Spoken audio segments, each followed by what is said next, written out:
আজ রোজা রেখে চলে গিয়েছিলাম আমার মেজুজার বাসায় বড়ই আনার জন্য। বস্তা ভর্তি করে দুই বোন নিজের ইচ্ছে মতো অনেকগুলো বড়ই পারলাম। তাছাড়া চাচাদের বাসায় বিশাল বড় বড় বড়ই গাছ। তো হ্যালো এভরিওয়ান, আসসালামু আলাইকুম। কি অবস্থা সবার? সবাই কেমন আছেন? অনেকদিন পর এইরকম সুযোগ আসলো নিজের হাত দিয়ে অনেকগুলো বড়ই পারবো, যেহেতু এখন বড়ই সিজন। আর আমার চাচার বাসায় বিশাল বড় বড় গাছ। চাচি তো ফোন দিয়ে বললেন যে তোমরা চলে আসো, এসে বড়ই নিয়ে যাও। আসলে তাদের বাসায় মানুষ নেই যে পেরে দিবে। তারপর কি করব, নিজের হাত দিয়ে অনেকগুলো বড়ই পারলাম, একদিকে করতেছি আর একদিকে পারলাম আর কি। অনেকদিন পর এইরকম সুযোগ আসলো যে নিজের মন মতো করে বড়ই পারবো। তো এই বড়ইগুলো ছিল খুব বেশি মিষ্টি, আর মিষ্টি বড়ই খেতেও ভালো লাগে। যেহেতু রোজা রেখেছি, এই রোজার মধ্যে এই বড়ই দেখে তো আমার খুব বেশি খেতে ইচ্ছে করতেছিল। বাই দা ওয়ে, কি আর করবো, ইফতারের পরে অবশ্যই খাবো। জায়ানকে নিয়ে গিয়েছিলাম, আয়ানকে বাসায় রেখে গিয়েছিলাম আমার ছোট বোনের কাছে। আমি আর আমার মেজো বোন গিয়েছিলাম আর আমার আম্মু গিয়েছিলাম। তো এখন আমরা বাসায় চলে যাব। আর এইদিকে রাস্তা খুব বেশি খারাপ। বাসায় চলে আসলাম। বাসায় আসার পর তো ইফতারি আইটেম বানাতে হবে, প্লাস রান্না বান্না করতে হবে। তবে আমার মানে আমি রান্না করব, আমার বোনরা ইফতারের আইটেম গুলো বানাবে। এইদিকে আমার ছোট বোন দেখেন খুব সুন্দর করে বড়ইগুলো ধুয়ে তারপর আচারের জন্য প্রসেস করবে। একদিকে সেদ্ধ করা হচ্ছে বড়ইগুলো, আর এই বড়ই দিয়ে গুঁদা বের করে তারপর কিন্তু হিলা দেওয়া হবে। আর এখানে বড়ির গুঁতাগুলো তুলে নিতেছে আমার ছোট বোন। ও কিন্তু সব কাজে খুব বেশি এক্সপার্ট।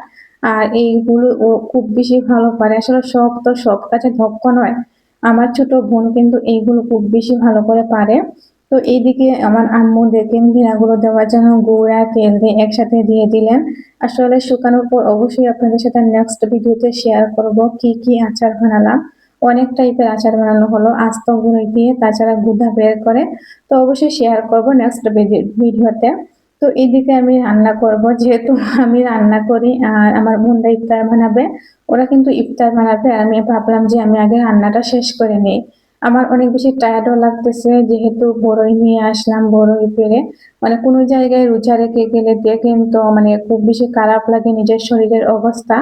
আয়ানও কান্নাকাটি করতেছে। আর এইদিকে মাংস রান্না করব। আমি না রান্না করলে তো ওরা খেতেও পারবে না।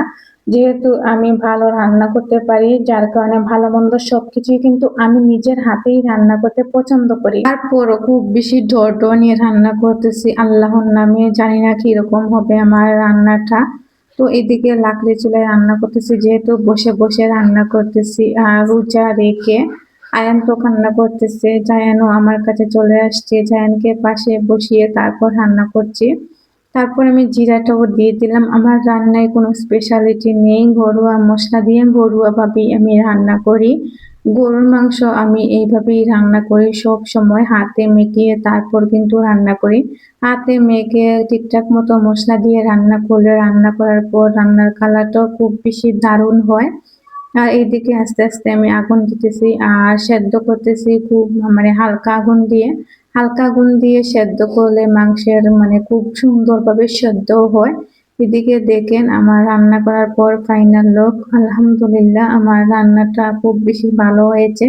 কালারটার দিকে আপনারা নিশ্চয়ই বুঝতে পেরেছেন। আমার রান্না শেষ, এখন আমার বোনরা ইফতারি আইটেম বানাবে।